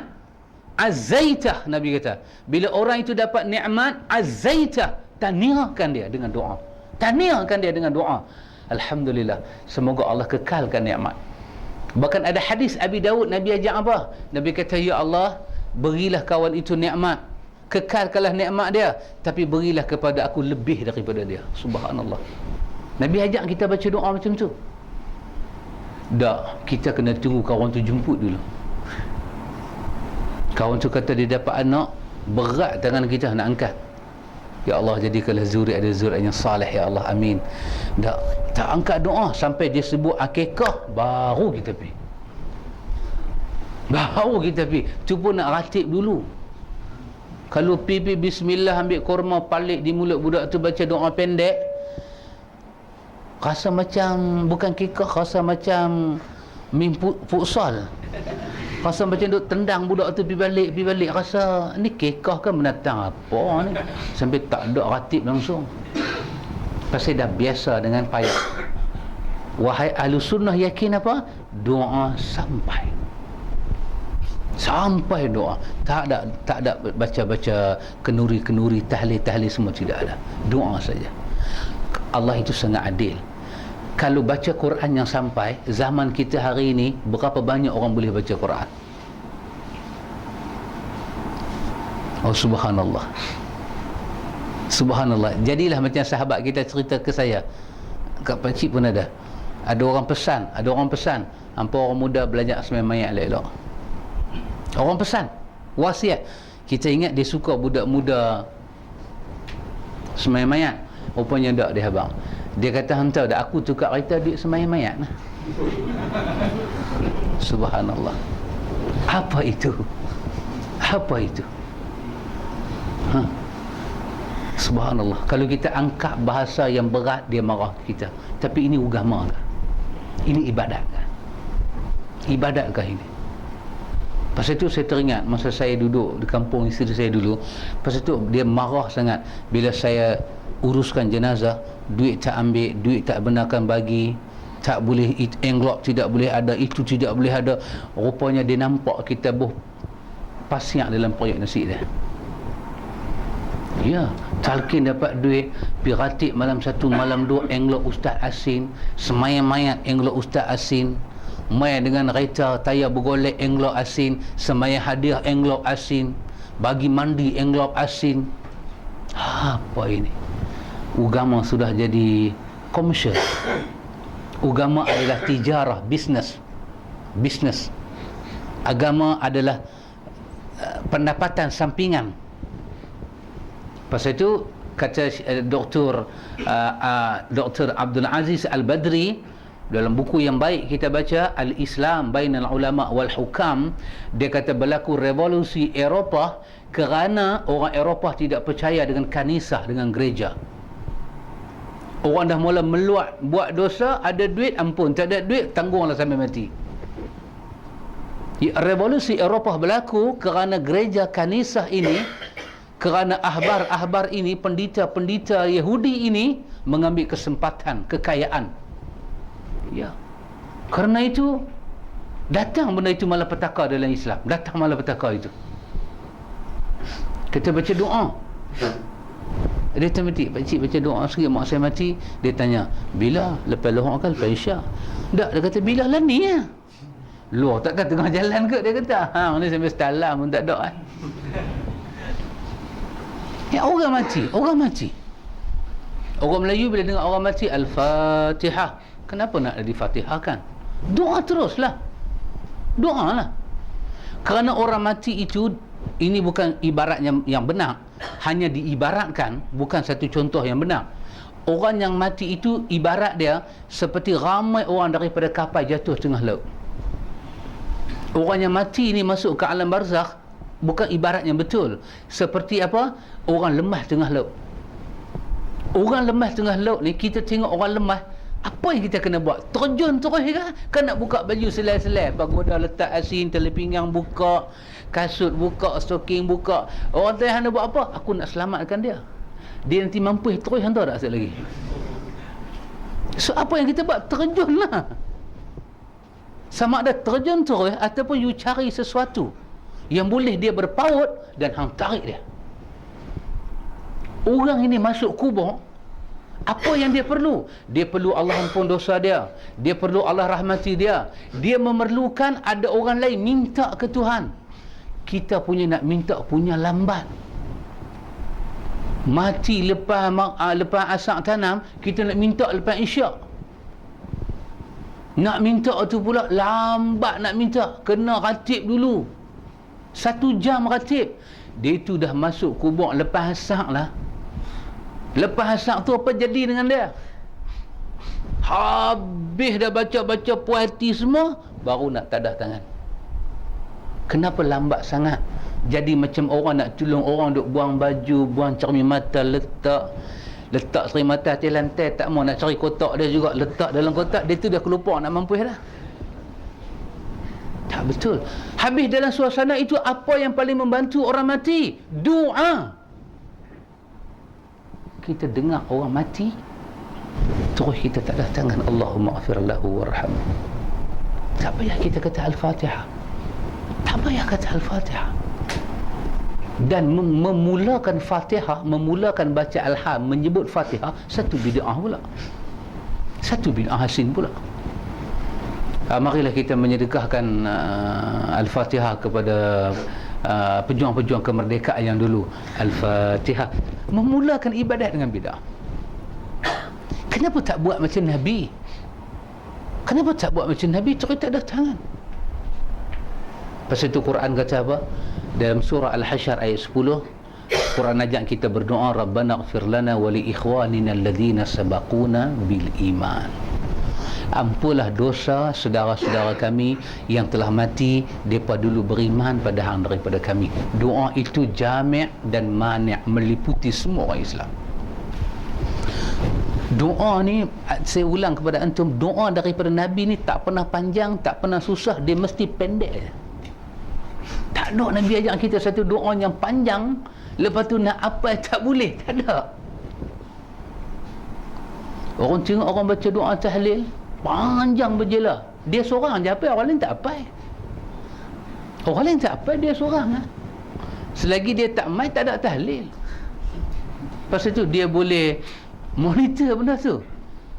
Ya, dia boleh monitor. Dia tak peduli orang panggil tak panggil. Pasal apa? Dalam kampung tu dia seorang nyampai. So kita no choice. Kita nak tolong mak pak kita, kita tak mengaji nak tolong mak pak kita, kenuri dah siap, kawan nyampai doa tak mai. Kita pun tak pernah tahu apa yang dia minta dalam doa tu, tak pernah tahu. Janji bunyi arak sudah. Dia minta sungguh ke Allah ampun dosa mak kita? Tak keluar nama mak kita dalam doa. Kalau satu orang mai rumah kita, ya Allah ampunlah mak si fulan ni, ya Allah mak kawan kami, ampunlah ya Allah mak dia baru masuk kubur, ampunlah selamatkan hang yang mengetahui apa makna selamat tu, ya Allah, amin amin amin. Doa itu terus padat. Tapi tuan rumah pula tak puas hati. Aku suruh baca doa, duduk menurun pula rumah aku. Kita baca orang Melayu, dia kata menurun. Kita baca lagu Melayu bagi dia faham, bagi dia hayati, dia kata kita main menurun. Cuma dia tak berkemian di depan kita. Baca lagu Arab kita tak faham, dia tak faham. Yang tu dia kata tu doa panjang. Dia minta macam-macam. Wahai kalau pergi tengok balik doa arwah tu dekat mayat sikit tak. Tak mana kat mayat? Allahumma ighfir lahum ya. Lain tak ada. Lain semua dia duk merepek. Salatan tunjina min jami'il ahwali wal afat wa taqdilana min jami'il ahwat. Itu memang nama dia selawat. Tetapi selawat itu nama dia ghulu, melampau. Selawatnya melampau. Meletakkan kedudukan selawat penyelamat kepada balak dalam dunia. Itu tak boleh. Itu melampau nama dia. Itu jangan startlah doa kita. Allahumma salli ala Muhammadin salatan tunjina biha min jami'il ahwali wal afat wa taqdilana biha jami'il. Janganlah. Jangan pakai itu sebagai kepala doa. Banyak lagi selawat Nabi ajak. Tu selawat yang paling hebat, selawat dalam tahiyat. Dipanggil dengan nama selawat Ibrahimiyah. Kenapa tak pakai itu? Allahumma salli ala Muhammad wa ala ali Muhammad kama sallaita ala Ibrahim wa ala ali Ibrahim innaka Hamidum Majid. Keluar daripada mulut orang yang tidak terlibat hawa nafsu, tapi hati kita gagal capai. Kita nak yang pelik-pelik buat ni. Saya dapat selawat ni daripada Gunung Cerai. Dia hantar selawat ni kat saya. Dia jalan kaki kat atas angin. Oh, dengar pelik lagu tu, ajak aku. Ayam tu buat. Wirid bukan. Wirid bukan. Yang Nabi ajar, man salla alayya salatan, siapa yang selawat satu Allah bagi 10. Tak mau dah. Kita baca baru ni kan bab wuduk, siapa yang berwuduk berselawat, baca doa wuduk, dalam hadis Muslim kata apa? 88 pintu syurga terbuka. Tak mau dah. 88 pintu syurga terbuka. Kata Uqbah bin Amir, dia dengar 88 pintu syurga terbuka. Dia macam terbawa badan nak sandak. sandak-sandak kena belakang Umar Al-Khattab. Umar baru sampai. Dia tengok Umar. Hang sandak apa saya apa? Allahu Akbar. Masya Allah. Kebetulan pula Nabi ulang lagi sekali. Tapi Nabi ulang kali kedua dengan singkat, dengan bahasanya singkat. Siapa ambil uduk, siapa ambil uduk, lepas tu baca doa, semayang uduk 2 rakaat, 8 pintu syurga terbuka. Umar garu kepala. Umar kata mudahnya masuk syurga. Uqbah kalih ke Umar. Uqbah kata mesti main lambat. Hang cakap lagu ni mesti hang main lambat. Umar kata ya, aku main lambat pasal aku masukkan unta-unta zakat dalam kandang. Uqbah kata masa hang tak main tadi, Nabi sebut lagi mudah masuk syurga. Yang hang dengar tu kira mudah, sebelum hang main lagi mudah. Nabi kata apa? Ambil uduk, baca doa je, semayang pun tak payah. Bukan semayang wajib, semayang sunat tu tak payah. Masuk syurga, terbuka 8 pintu syurga. Tak mau dia ambil uduk. Tak mau dia. Tak terpanggil jiwa dia dengan sunnah Nabi. Pelik-pelik terpanggil.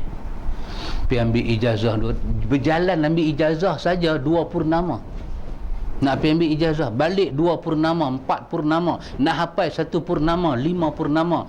Pilihan raya habis lagu tu.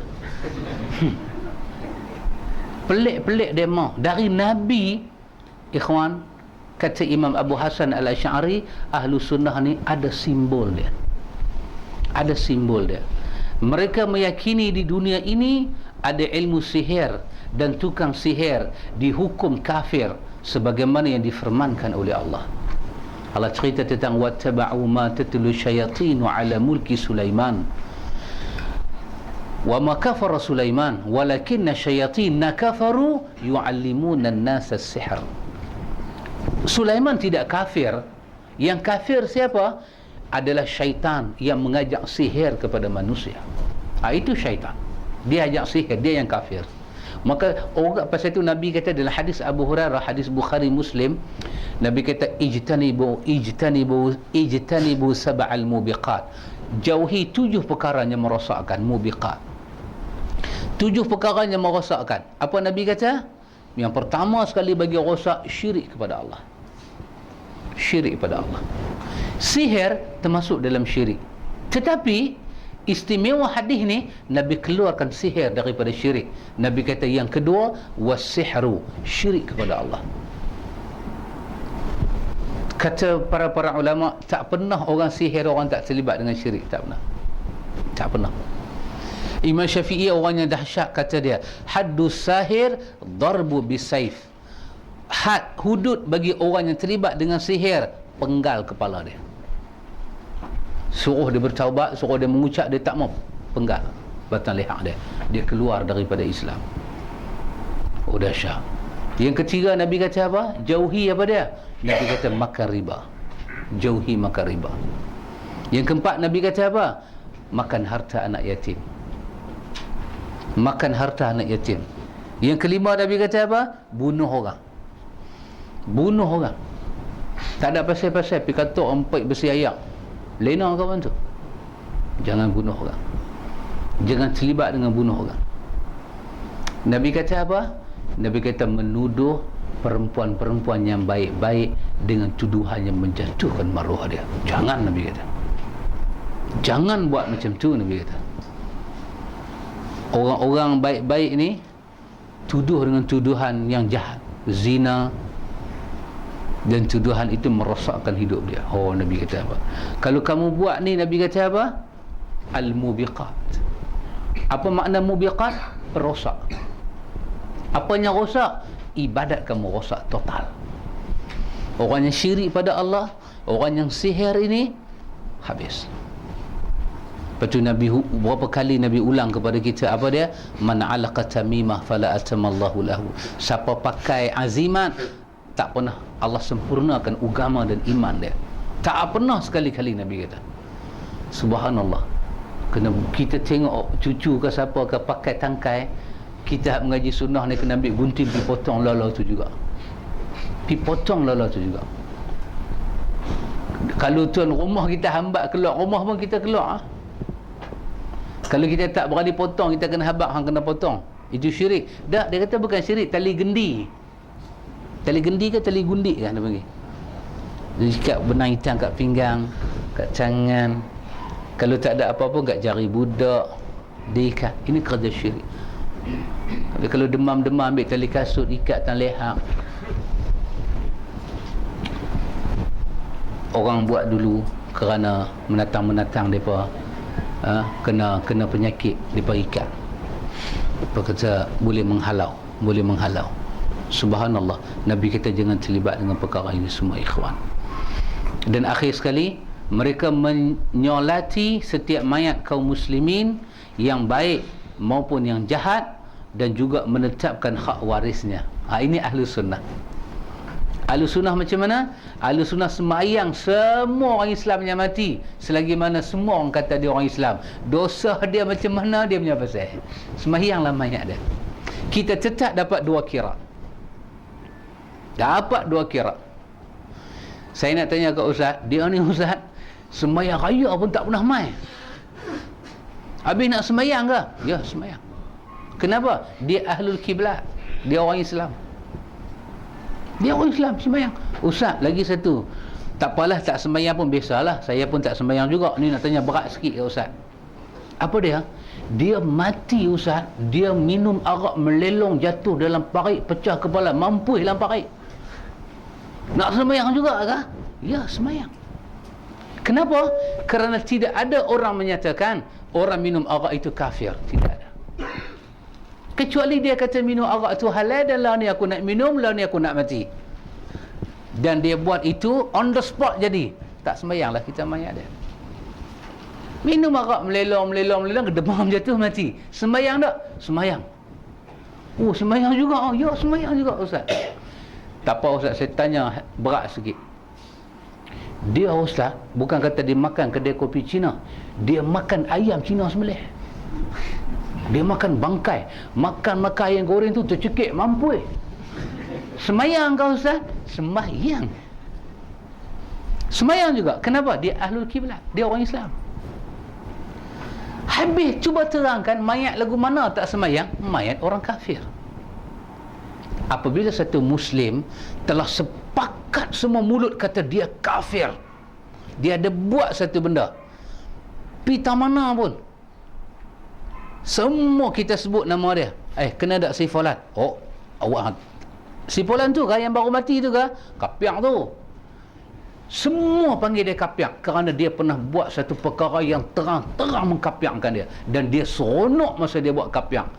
Apabila semua mulut sepakat dia kapiak, baru kita tak sembahyang mayat dia. Ustaz, nak tanya berat sikit. Kalau dia bunuh diri lagu mana? Dia telan kelorok, tak mati, duk belahak keluar sabun. Tak mati. Dia tak tahan, dia ambil racun tikus, dia minum, baru dia collapse. Macam mana Ustaz punya ingat? Ya, disembahyangkan mayat dia. Allah, sembahyang juga ke? Mati bunuh diri? Ya. Tetap kalau dia ada waris dia dapat harta pusaka dia. Kecuali yang Nabi sebut, si pembunuh tidak dapat waris orang yang dia bunuh. Bapa dengan anak berkelahi mati seorang. Bapa mati, maka anak tidak layak dapat harta bapa sebab dia pembunuh. Tak layak. Tapi Muslim tak? Muslim. Kenapa tak layak? Pasal Nabi kata tak layak. Nabi kecualikan bab itu. Tak layak. Maka begitulah ikhwatul iman. Tapi mengelan juga dengan dia lok-lak lagu tu, perangai kotor, dengan rokok, dengan ganja, dengan syabu, semua dia bagi habis, dengan biadab lagi. Orang duduk bang, dia petik kita lagi kuat. Tak tahu kita dengar kata meninggal. Saya tak tahulah. Saya ingat kalau saya pergi Taiping, hampa semayang mayat dia, kita jadi mengelan tu tak? Kita jadi macam kembang tengkok-tengkok. Tapi semayang kat dia ni. Tetapi subhanallah, inilah yang nama dia La ilaha illallah. Kalimah tu dia kembang masuk dalam hati manusia sampai tak ada benda boleh merosakkan dia.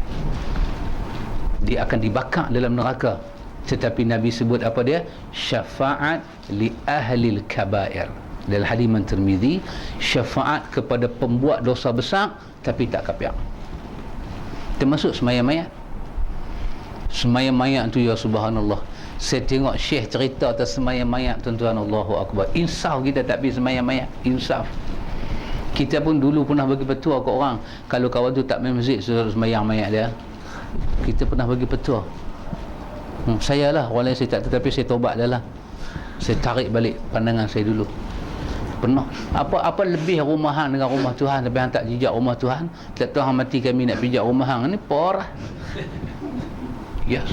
Tapi bila Syekh cerita bagaimana Allah menurunkan sembahyang mayat dan fungsi sembahyang mayat, Allahu akbar.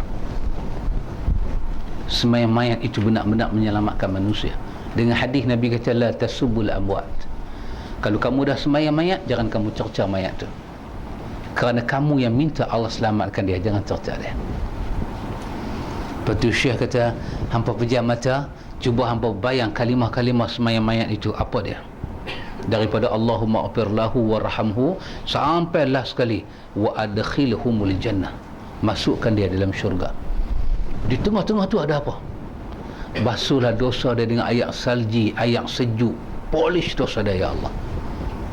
Gantilah dia dengan apa yang lebih baik daripada apa yang dia tinggalkan. Semua tu hang minta. Last sekali, selamatkan dia daripada fitnah kubur dan masukkan dia dalam syurga. Tiba-tiba hang minta, hang maki dia. Balik-balik sembahyang mayat, orang tanya macam mana? Tahu berat lagu mana, aku tak tahu. Tak tengok cara usung tu, aku rasa keranda tu tak berat, aku rasa. Dia ni punya kalang kabut berat lagi. Orang bagi mani mayat pula sembang.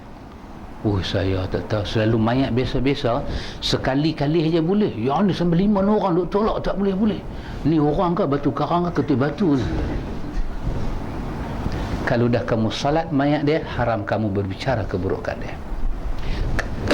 Kalau nak bercakap buruk dia, jangan sembahyang daripada awal. Tapi kalau kamu tak sembahyang daripada awal, kamu adalah orang Muslim yang tak menunaikan hak Muslim. Hakul Muslim alal Muslim situn. 6, hak orang Islam. Di antara 6 itu apa dia? Jumpa bagi salam. Satu kan? Yang kedua, dia jemput, kita tunaikan undangan. Jemput apa? Kenduri kahwin. Kata Imam Ibn Al-Arabi, kenduri kahwin sahaja wajib pi. Lain daripada kenduri kahwin, sunat sahaja. Kenduri tahlil, jangan pi. Tak, dia tak timbul.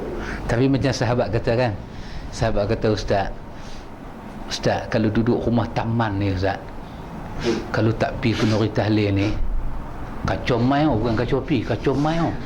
Dia mak kita. Dia mak. Aku dah 2 kali aku buat kenduri, hang tak mai lah. Hang pasal apa? Dia mak Ustaz. Jadi kita pun jadi susah. Jadi nak buat guna Ustaz.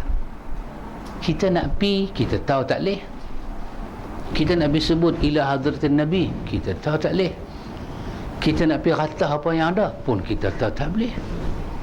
Jadi macam Abang Ali kata dekat Kasim Selamat, Abang Ali kata pun tak kena, Abang Ali tak kata pun tak kena. Luah mati mak, telan mati pak. Kulum kita mampu. Susah. Saya nak kata apa pada sahabat tu? Saya kata sahabat ijtihadlah sendiri. Jangan tak, don't ask me. Itu situasi kamu, jangan tanya saya. Kita telah berbincang, kita telah ada ilmu, maka sahabat ijtihad sendiri. Ketika itu kita lebih tahu kondisi kita. Tetapi saya bagi tahu, kalau kenduri itu kenduri arwah, malam 1, malam 2, malam 3 baru tanam, memang haram total. Memang haram total. Kita jamah, kata surah An-Nisa apa dia? Alladina ya'kulu, tentang orang yang apa nama? Ya'kulu amwalakum bainakum bil batil. Dia makan harta orang dengan jalan batil, yang dia penuh uncang pokok dia itu adalah bara-bara api neraka. Itu Quran sebut sendiri kat kita. Itu tak ada tolak ansur. Tak boleh adalah tak boleh. Tapi kita Imam Ibn Al-Arabi, kenduri kahwin mesti kita pergi. Kenduri kahwin ni mesti kita pergi. Kalau dia kata, Ustaz saya tak pi, ada bersanding. No, kena pi juga ada bersanding pun. Tapi jangan pi time bersanding. Pi time lain. Tapi kena pi juga kenduri kahwin. Pasal apa? Hadis Imam Muslim kata, siapa-siapa yang dipanggil kenduri kahwin, tiba-tiba dia tak pi, Nabi kata apa dia? Faqad asallahu wa rasulahu, dia derhaka kepada Allah dan Rasulnya. Besar kenduri kahwin. Yang kita tak payah pi kenduri kahwin yang mana? Jarak dia jauh. Kita duduk di perai, dia panggil al-ustaz. Tak pi pun munasabah. Tak pi pun munasabah. Kita duduk perai, kenduri kahwin tak mana? Dalam perai juga. Tak mau pi, tak boleh, kena pi. Tak larat nak makan, bukan mesti makan. Dia panggil, pergi, silakan. Lupa lain bab lah. Kadang-kadang lupa teringat, lupa habis lah. Tak boleh, tidak dibolehkan. Mesti pergi, mesti pergi. Orang tua-tua dulu, kalau dia tak boleh pergi hari kenduri, dia pergi sehari sebelum. Dia pergi sehari sebelum, bawa beras ke, bawa apa ke, bawa tu, bawa ni. Saya baru ni saya ikut cara orang Melayu. Saya yang kahwin tu mamak lah. Saya nak try cara orang Melayu Pak Mek. Saya rebus telur, saya pergi hantar kat dia. Bila saya pergi hantar dengan isteri saya, pergi ngantuk saya sekali, hantar, dia tanya, telur nak buat apa? Mamak tak erti. Dia kena kahwin dia tak ada telur. Dia ada telur lah, tapi dia tak ada. Dia telur tu dia tak ada. Dia tak pakai. Saya bagi satu kotak telur kat dia, dia ambil, dia pergi pulang stor. Saya kata dah rebus dah telur tu. Dia pelik. Tapi kenduri kahwin mesti pergi. Ibnu Arabi kata apa? Haqqul wajib, haknya wajib.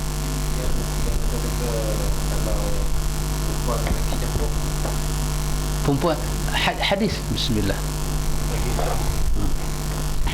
Hadis bagi tahu, bukan kata Nabi tak bagi pi, Nabi cuma menjatuhkan kenduri kahwin itu. Nabi kata apa? Bi'sal walimah, hadis Imam Muslim. Bi'sal walimah maksud dia apa? Kenduri yang buruk, kenduri yang ada dua kemah. Kemah orang kaya, kemah orang miskin. Itu saja. Satu pandil laki-laki dengan perempuan masuk makan sekali, itu tidak menjadi penghalang. Tetapi kita boleh kata bi'sal walimah. Ini kenduri yang no law and no rule. Tapi itu halangkah kita pergi? Tidak. Tak halang. Sekali-kali tidak halang. Nahi, kabi-kabi nahi. Kena pi meri mahbub. Kena pi. Tak boleh tak pi. Saya tengok Ibnu Hajar senaraikan kenduri-kenduri yang tak payah pi. Apa dia? Jarak yang jauh. Dua, kesakitan. Sakit. Yang ketiga, apa syarat yang menghalang kita sembahyang jemaah pi? Hujan. Brung kata dia bagi sekali. Tak apa, tapi tak apa. Itu syarat-syarat yang para ulama bubuh. Ini masalah masalah kita kata kemah itu, masalah bersanding, ini masalah baru datang. Orang Arab dia tak kenal bersanding macam kita. Jadi kalau dia bersanding, dia pakai baju Mak Saleh tu, 2-3 orang pegang gaun dia pegang. Hujan lebat pakai gaun lagi, punya perak 2 ekor ni. Hujan lebat pegang gaun lagi. Kita kata Masya Allah, maksiatullah. Ya, orang yang hadir kenduri kahwin, dia tidak akan dipertanggungjawabkan apa yang dia perbuat. Dia tak dipertanggungjawabkan. Siapa dia? Sahibul bait. Yang kena tanggungjawab sahibul bait, tuan rumah. Kita dipertanggungjawab pasal apa tak pi. Kita pi perasaan kita kata depa ni melampau betul ya. So you do something. Apa dia? Suar muka, you boleh balik. Kita kata mana boleh damai tak makan kan? Sampai makan duk jugis mata kita nak terkeluar dekat bawah tu. Siapa suruh you bagi sakit hati you?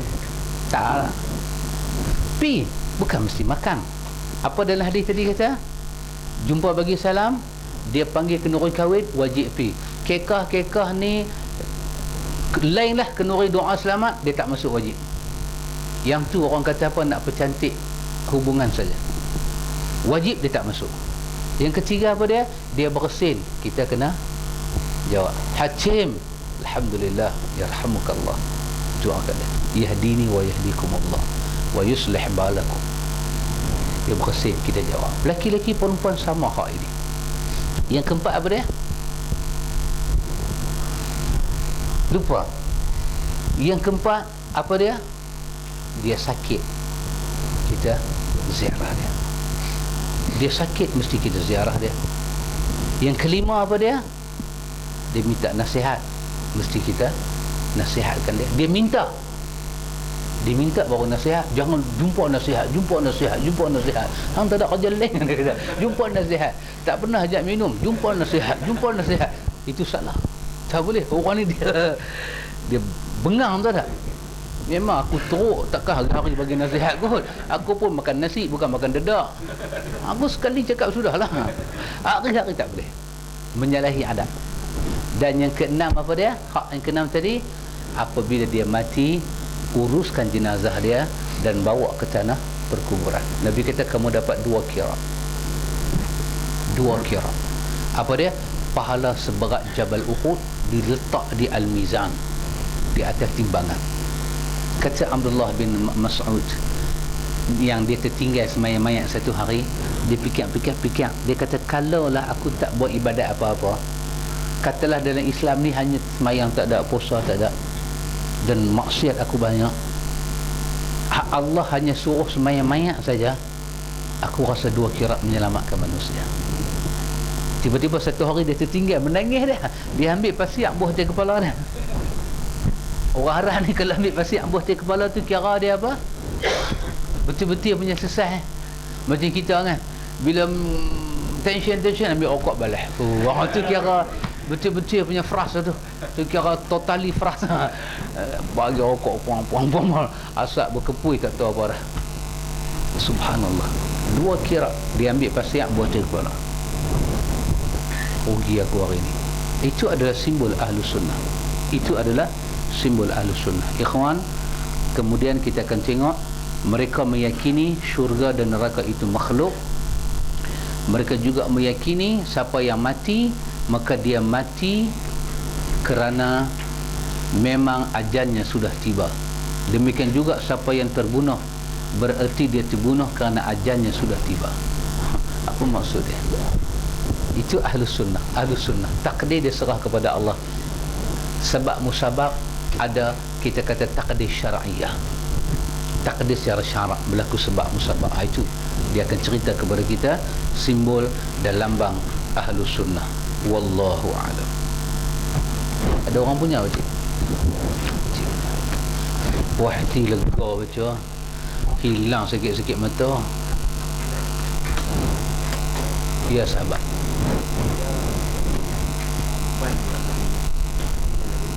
Bismillah.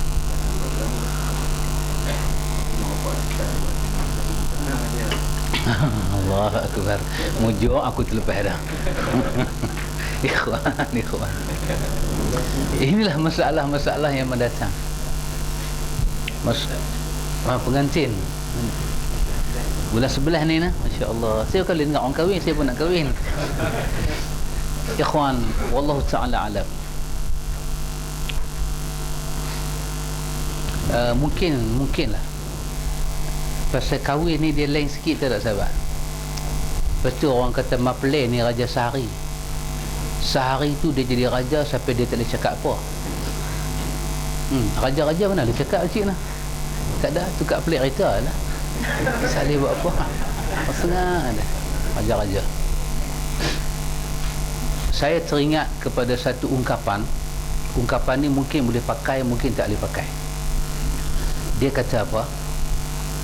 Ungkapan ni dalam bahasa Urdu, tapi saya terjemahkan dalam bahasa Melayu sebab saya lupa bahasa dulu saya hafal, lah saya lupa. Dalam bahasa Urdu punya ungkapan dia kata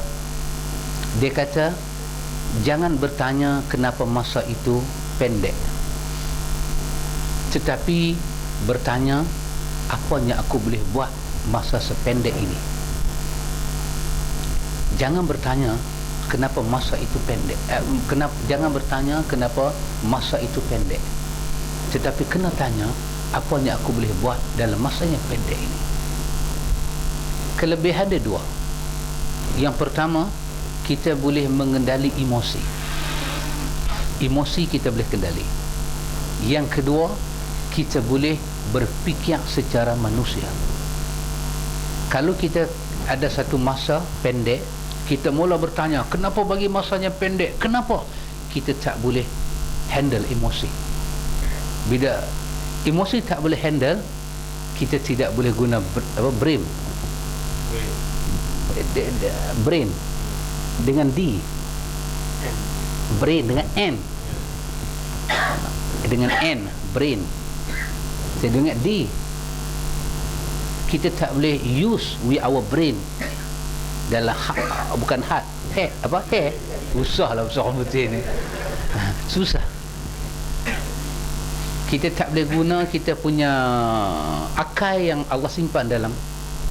Rasanya mungkin boleh pakai, mungkin tak boleh pakai. Kita dah nak kahwin, ada hati orang tua. Orang tua ni pula orang tua yang tak pernah main kuliah maghrib, tak mengaji, tak apa, yang dia tahu adat, yang dia tahu adat.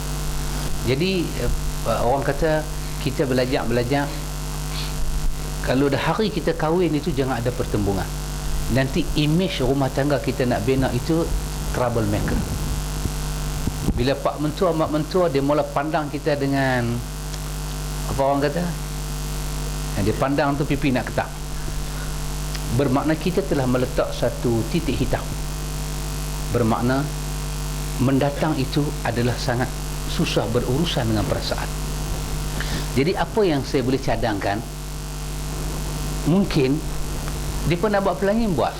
Yang kita boleh buat apa dia, kita letak syarat kita. Tak syarat kita. Aku tak mau. Hang buat pelangi aku tak mai. Come on baby. Maple tak mai. Apa cerita maple tak mai? Kalau maple tak mai, maruah mak kita macam mana? Maruah pak kita macam mana? Maruah macam mana? Macam mana dengan maruah bangsa ini? Nampak? Bangsa ini kena bersatu. Kita tak boleh tak bersatu. Macam mana bangsa kita? Banyak kan? So kita letak syarat kita. Lebih-lebih kita dah angkat nikah awal dah. Kalau tak syarat, hang bini aku letak syarat aku mohon pakai tudung. Aku tak mau ada di belakang tempat pelamin itu ada sesuatu simbol mewakili apa-apa agama. Sekadar buh tirai cukup. Aku tak mau duk tengok labu ci, labu kondok, periayak, itik nila ni semua aku tak mau tengok. Kosong. Satu shadow, satu apa, bayangan di belakang ini, kata ini satu tirai, bubuhlah warna apapun, kita duduk untuk bagi peluang orang ambil gambar apa lebih kurang cukup. Aku tak mau duk main renjih-renjih ni semua, aku tak mau. Aku abang Uceh, itu syarat aku. Hang buat juga, tengok jadi apa. Dengan full confident, dengan tegas, dengan keras, cakap. Tapi dengan penuh hormat. Selamat mentua, pak mentua. Ayah, cik duk mengaji lagu ni ayah. Dia kata tak kat nikah panggil ayah dah. Gabra, kata gabra. Tersilap. Ulah pakcik, saya punya syarat macam ni. Pakcik buat pelamin, pakcik buat. Belah saya lagu ni. So kita beri sesuatu. Kita nak ikut semua pun tak boleh. Kita nak bantah semua pun tidak boleh. Kenapa? Karena kita sedang berurusan dengan orang yang tidak tahu prinsip-prinsip beragama. Sebenarnya kenduri kahwin yang baik ni macam mana? Pengantin lelaki-lelaki dan perempuan, dia masuk di tengah-tengah orang makan. Itu yang mubarakah, baik. Dia tak perlu duduk satu tempat. Jadi macam mana dia pakai dressing dia sebagai orang kahwin, pakai songkok ke pakai apa, bubuh kerai kata, cantik. Perempuan mai dengan dia punya uniform dia enjoy di tengah-tengah. Fun kamu panggil, bukan pampir lah. Majlis tu orang putih panggil itu Melayu, orang putih panggil apa? Itu Melayu. Celebrate perayaan. Ni majlis. Boleh juga. Sarah benih. Dia enjoy terus, dia masuk. Dia pergi tepuk belakang orang makan-makan, dia pergi satu meja pula, agak tak larat, dia duduk satu meja, dia pun podu juga. Itulah suasana kahwin. Entertain. Dia itulah Melayu panggil apa? Dia entertain kan. Melayu panggil apa? Dia meraihkan. Dia bila orang putih lupa Melayu, bila Melayu lupa orang putih. Dia payah sikit otak lama. Entertain, itu saya nak sebut. Bila kita entertain, baru datang entertainment. Nampak tak? Ada entertain, baru ada entertainment, hiburan. Kita tunjuk kata kita raih. Assalamualaikum, suar tangan dengan dia bagi hadiah, Masya Allah. Maple, jangan buat tunjuk muka tak boleh senyum. Maple, mau senyum banyak, jangan tunjuk. Orang tua-tua dulu, ceritalah zaman saya menikah tu 42 dulu. Tak tahulah pakcik kenal macam saya kenal. Orang tua-tua dulu, dia ada kaedah, dia tengok lelaki dia ni, son-in-law ni, son-in-law, menantu, dia ada cara dia. Tak tahulah kau pakcik kenal Pak Mik lah, tengok Pak Mik lah. Pak Mentua ni biasa jahat Pak Mentua lah. Pak Mentua nakal, pasal Pak Mentua tu dulu dia kenal dengan Pak Mentua dia. Itu yang dia buat balik kat menantu dia tu. Ikam, you better be careful lah. Dia buat macam mana? Bila kahwin-kahwin, dia nak tengok laki menantu dia ni penyabak ke, takut bini ke, gopoh ke, gelojoh ke, dia nak tengok. So dia buat macam mana Ikam? Dia rebuih kerang. Siapa ni? Dia rebuih kerang. Kerang rebuih, dia buh serai, dia buh semua. Oh, boleh cerita pecah liok lah. Kan?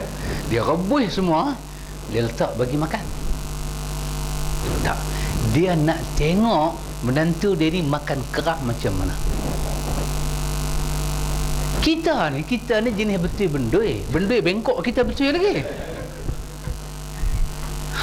Dia nak tengok menantu dia makan kerang macam mana. Bila dia tengok menantu dia makan kerang, dia tahu menantu aku ni kalau anak aku buat silap, apa nak masalah dia. Kita, kalau dia buh kerang kat mamak lagu saya, kami mamak jarang makan seafood. Kami tak makan seafood. Pasal tu kami tak ada gout. Kan? Bukan tak makan, tapi seafood ni dia macam bukan selera. Kalau ada pun orang tak ni pun tak ambil hati. Dia bukan favorite. Dia macam kambing. Kambing tak boleh ha. Kambing memang dengar pecah elok, jatuh elok, menitik tam. Dengar kambing tu macam nampak rokok bila cucuh. Sedap tu. Jadi kalau dia bubuh dekat saya kerang, kita tak ada masalah ha. Kita boleh tak ada apa, duduk peluk tubuh lagu tu lah. Kalau dia suruh makan, kita makan cara kita ha. Rupanya orang tua makan kerang ada cara. Dia nak tengok makan satu tangan ke dua tangan. Kalau dia tu makan dua tangan, maknanya tak sabar.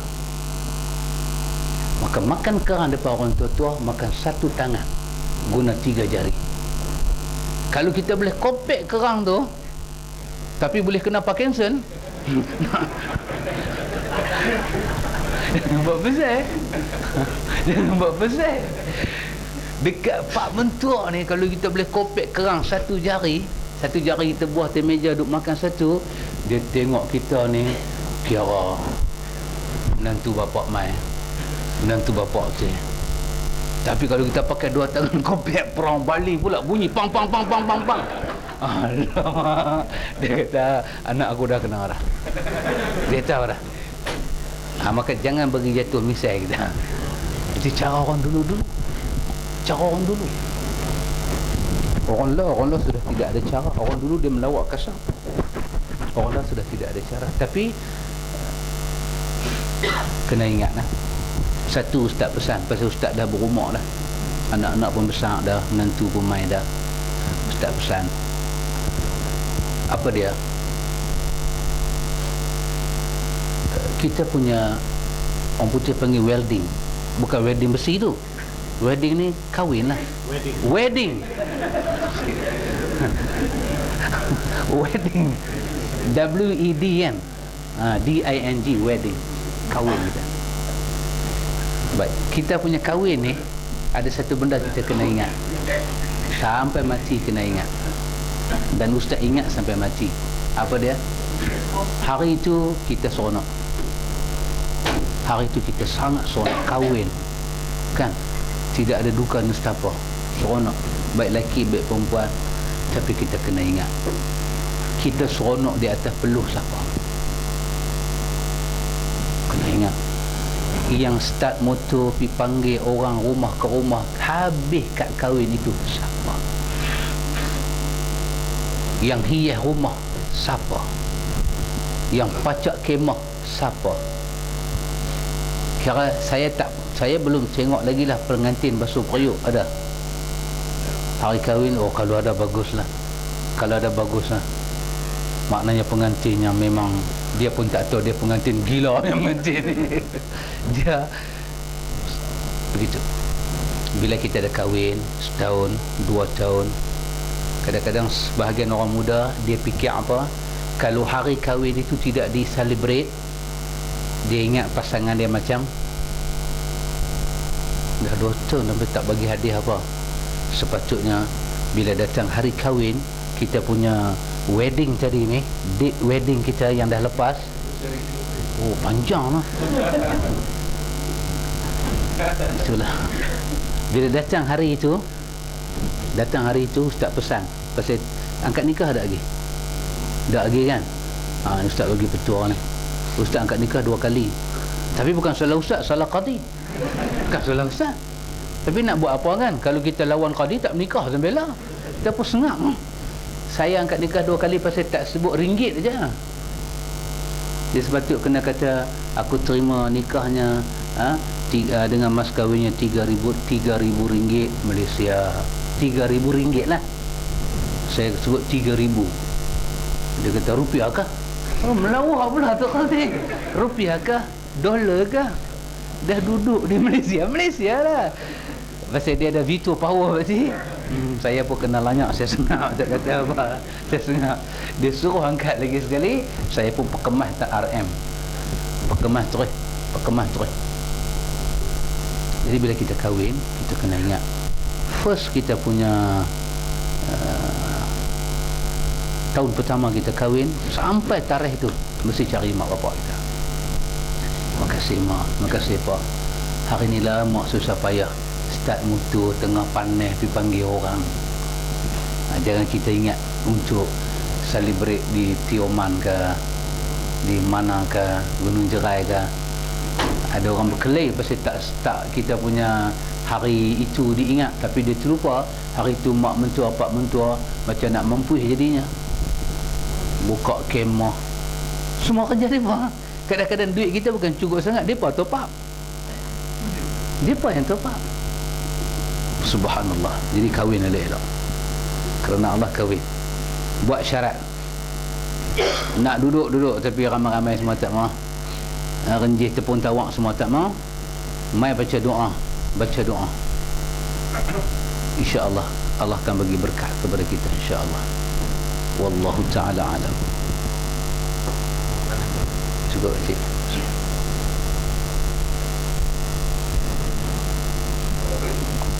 Ya, sabar. Pendek-pendek boleh ya? Semak perut macam saya. Lagi betul artis dia dapat mudah ni, dia mulakan dengan lah dekor pun jadi ustaz juga. Bagi satu contoh tu yang dia buat tu, pakai sesi kain blok warna ni, assalamualaikum bismillah. oh masa dia terima. Oh ya ya. Dapat anugerah ni pun macam tak tahu pula yang orang yang Nak kata apa sahabat agama ni tengok apa ni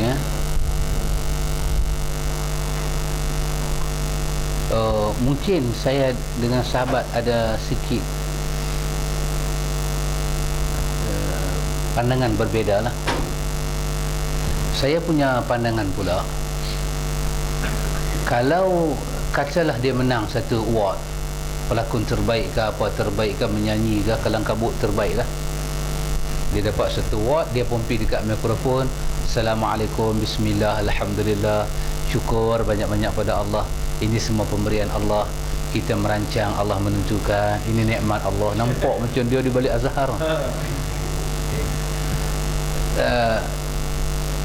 My personal opinion, nampak pelan elok dah tu kan?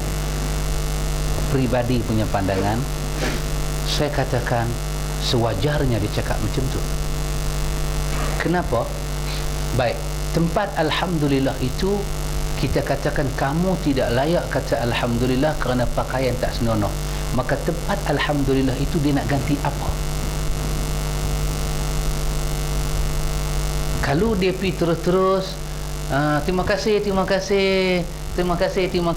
ini semua usaha saya lah yang betul ke lemah, kita dengar, kita kata menyombongnya dia ni.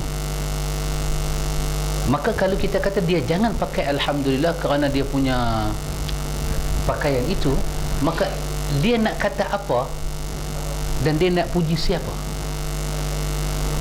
Kalau dia kata kalaulah tak ada director ni, tak menang saya, kalimah itu berbau macam ada syirik. Maka peribadi saya sewajarnya, walau dia pakai selong pendek sekalipun, dia tidak boleh dihalang daripada memuji Allah, kerana Allah itu Rabbul Alamin, selayaknya dia dipuji dan disanjung oleh siapa sahaja. Bahkan dalam ayat-ayat Allah terdapat apabila dikatakan kepada orang kafir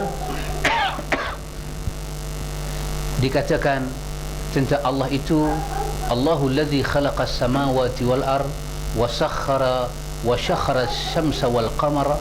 Allah menjadikan langit dan bumi, Allah mempermudahkan perjalanan bintang, matahari dan bulan.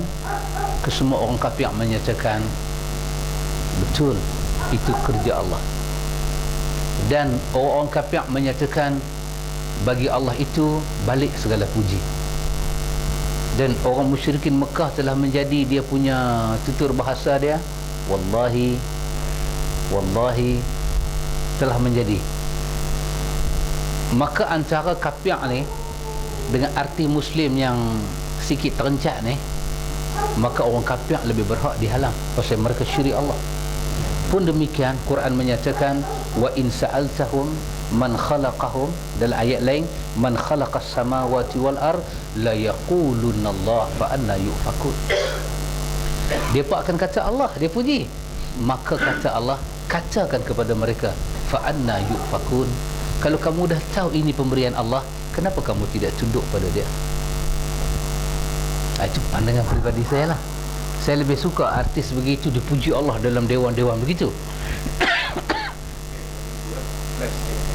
Dia kelas sikit lah, dia kelas. Tapi kita masih Ahlus Sunnah. Dia tidak masalah. Kita masih Ahlus Sunnah. Kelas sikit saya punya pendirian begitu. Mungkin ada pendirian sahabat tengok cemarlah. Sebab tu kita menyebut nama Allah dalam busana muslimah, dalam busana yang menghormati. Tapi kalau dia menang dandut, dia menang dandut.